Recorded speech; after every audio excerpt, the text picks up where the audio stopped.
Olá pessoal, sejam bem-vindos a mais um vídeo aqui no canal Plataforma Moretti. No canal são apresentados assuntos referentes à engenharia agrícola. Eu me chamo Lourenço Fernandes e eu sou estudante de agronomia na UFPR.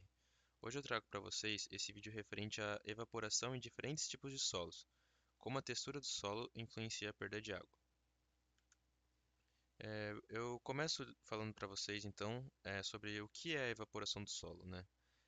Bem, esse é um processo físico pelo qual a água líquida presente nos poros do solo se transforma em vapor e se desloca para a atmosfera.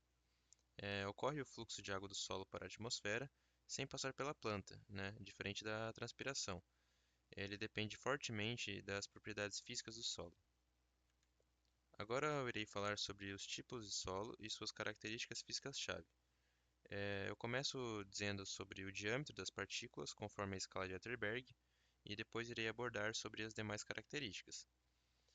Os solos arenosos, no geral, eles apresentam partículas grandes, de 0,02 a 2 milímetros, enquanto que solos siltosos apresentam partículas médias, de 0,002 a 0,02 milímetros, e o solo argiloso, partículas pequenas, inferiores a 0,002 milímetros. Aqui eu mostro então para vocês uma imagem apenas para uma comparação visual e para que vocês tenham uma dimensão do diâmetro dessas partículas. Agora então falando sobre as características dos solos arenosos, eu irei abordar rapidamente sobre essas características, apenas para que tenhamos uma melhor noção na próxima parte do trabalho, que será bem importante.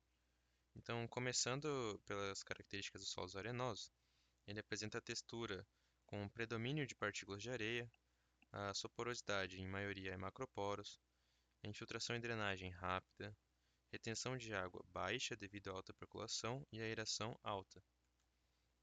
Agora nos solos argilosos, a textura é predomínio de partículas de argila, porosidade em sua maioria são compostos por microporos, tem alta porosidade total, a infiltração e drenagem é lenta, retenção de água alta e a água fica mais retida, e a aeração é baixa quando úmido.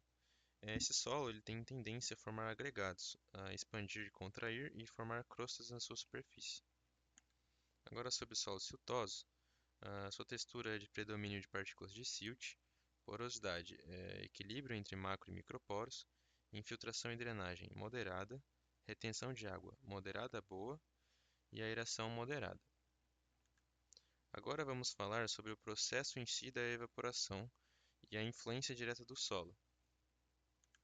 Primeiramente, existem três fases da evaporação do solo e eu gostaria que vocês soubessem delas. A primeira fase é chamada de evaporação potencial ou atmosférica, também chamada de fase de taxa constante. Ela ocorre logo após uma irrigação ou uma chuva, quando o solo estiver bem úmido ou saturado. Possui água livre na superfície do solo e, portanto, a evaporação acontece rapidamente. Ela é controlada pelo clima.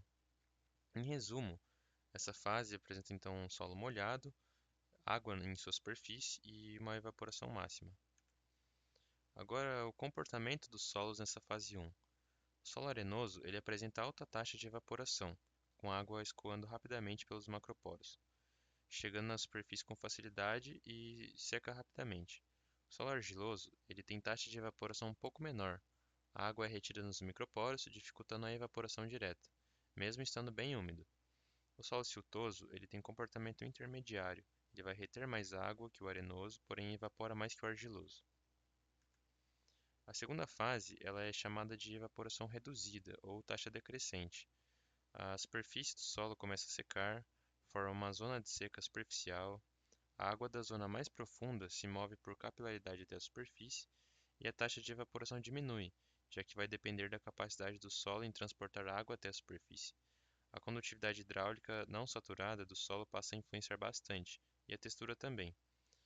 Os solos argilosos vão ter uma maior retenção, enquanto os solos arenosos vão ter uma menor retenção, mas uma menor capilaridade.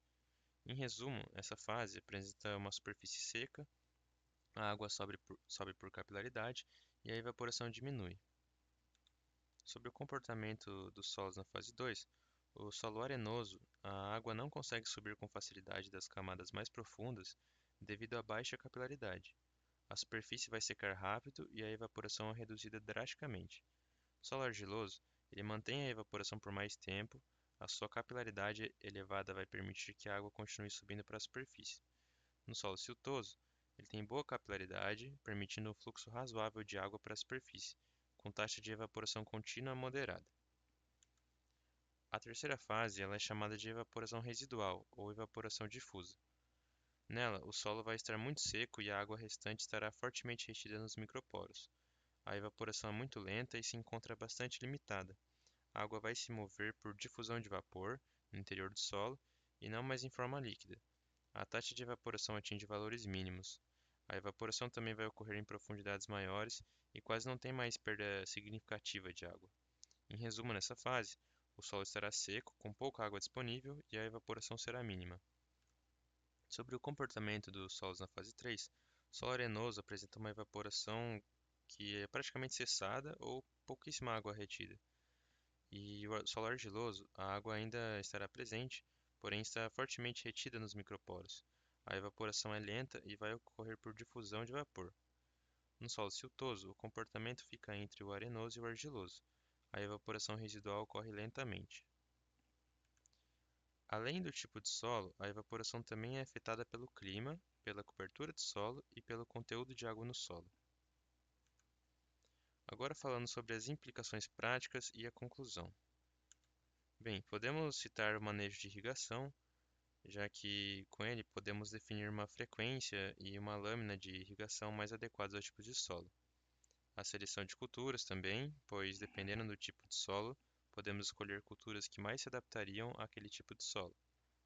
As técnicas de conservação, como a cobertura com matéria orgânica ou o plantio direto, já que estes nos ajudarão a preservar a umidade do solo em períodos críticos. E por fim, a adaptação climática, pois entender sobre os processos de evaporação é muito necessário para o desenvolvimento de estratégias para a gestão da água no solo. Agora, na conclusão, vimos que solos arenosos perdem água rapidamente na superfície devido à alta taxa de infiltração e que a água pode se acumular temporariamente em profundidade, mas tende a se perder por percolação devido à baixa retenção e capilaridade, enquanto que solos argilosos mantêm a evaporação por mais tempo devido à sua alta capilaridade, que permite o movimento de água para a superfície, mas a formação de fendas pode aumentar a perda de água, enquanto crosstas superficiais podem limitar a evaporação ou a infiltração. E os solos siltosos eles têm um comportamento intermediário. Então, pessoal, compreender sobre a interação entre o tipo de solo e a evaporação é fundamental para um manejo agrícola eficiente e sustentável da água. Aqui eu deixo com vocês algumas referências que eu utilizei para realizar esse trabalho e me basear em algumas informações. E obrigado. Até mais.